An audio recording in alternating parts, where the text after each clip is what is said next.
I was disgusted at the lack of stories dedicated to the Iron Sheik. All you find are lovey-dovey fics of Bret Hart or the Heartbreak Kid. So here's a tribute to the man who ended that horrible and boring reign of Bob Backlund, the former wrestling heavyweight champion of the world. I call this story, The Iron Sheik Becomes the World Warrior #1. I hope you enjoy. The heroic Iron Sheik enters the World Warrior tournament. He steps up to his first challenger. It's a guy in a red suit and blonde hair. Ken Masters is his name. American scum. Ken is faster, but he lacks experience of the Iranian warrior.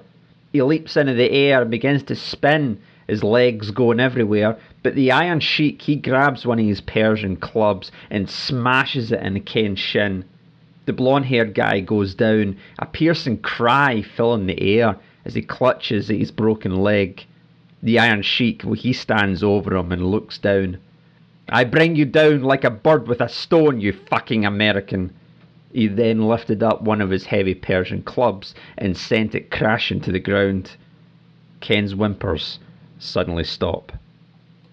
The next opponent that he faces was an American on an Air Force base. He'd been told that he'd be facing the ultimate American hero. Out of the hangar steps a man dressed in fatigues. It was him. That's right, the ultimate fighter. It was Sergeant Slaughter. "So you are the all-American hero?" asked Iron Sheik. "I sure am, you snivelling maggot," the Sarge grunts. The pair, they stare each other down as the small crowd of soldiers watches them from the side. They are cheering and shouting and chanting USA like all moronic Americans do. They clashed, fist against face, sweat and blood pouring out of open wounds. The Iron Sheik was thrown and he tumbles into a box, splinters of wood going everywhere, but he emerges more determined than ever before. He curses and shouts at Sergeant Slaughter, and he spits at the sergeant's feet, which only seems to infuriate the drill sergeant more. His moustache twitches as he stares at him through his shades. "No man spits on my country and gets away with it." "I am no man, I am the Iron Sheik." The pair run into each other for the final time. The Sarge manages to grab the Iron Sheik into a submission hold, but the Iranian is just too strong for him, and he breaks free. "You call that a submission? You tickle me with yours. I shall break your back with mine." Slaughter's knocked down onto the floor. He tries to get up, but the Iron Sheik gets onto his back and begins to pull his spine into a painful curve, putting his weight down onto the lower back while clasping his hands beneath the American's chin and pulling. He shouts that he'll submit to the camel clutch. The Sarge, he's trying to hold on as long as he can, but he looks around him. He looks to his great country that he loves so much. He looks over at the soldiers and airmen that are watching and egging him on, and all he can do is feel a single tear falling from beneath his sunglasses as he whispers the most humiliating of things, that he gives up. Victorious, Sheik gets to his feet and looks to the devastated squad of soldiers that had spectated. "I have humiliated the Sergeant Slaughter. Now where is that jabroni M. Bison?" The Iranian flies to Thailand, that's where he was instructed to, where he finds not M. Bison, but the Muay Thai warrior. He asks if he is the M. Bison, but the giant of a man, bald with an eye patch and a deep scar that goes from shoulder to waist. He says, "No, I am Sagat. I am your final challenge. You must prove yourself worthy to face Bison." Sheik, he's not impressed at all.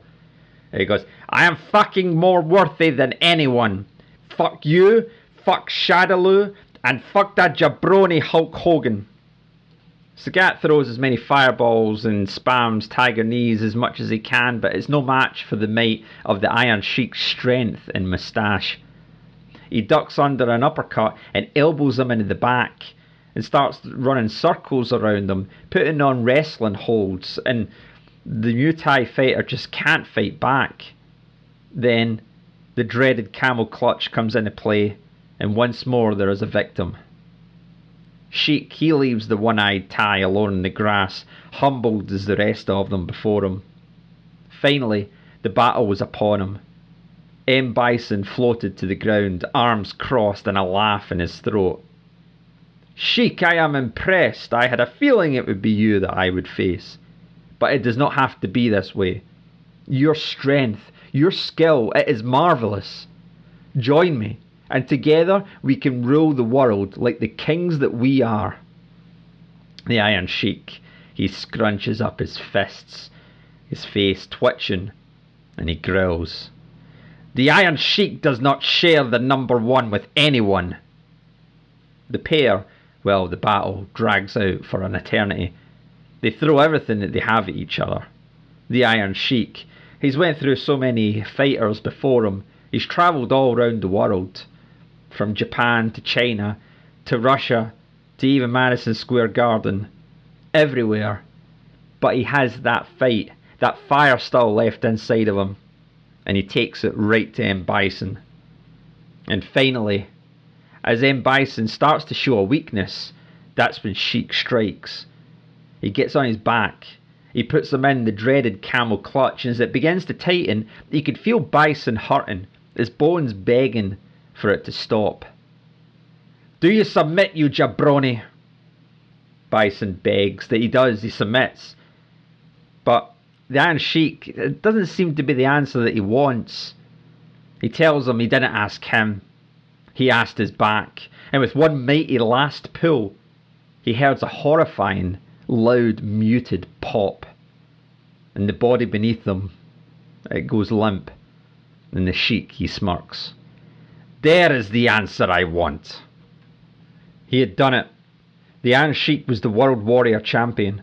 His aging body could barely stand, but very quickly a microphone was shoved in his face. Sheik was asked how he felt. Gene Mean, I have showed the world today that the Iron Sheik is number one. Mean Gene Okerlund nods. You certainly have, so how are you going to celebrate this win? Iron Sheik tells him he's off to New York. Mean Gene's confused. What? Are you going to take in a Broadway show? No, the Sheik is already walking away.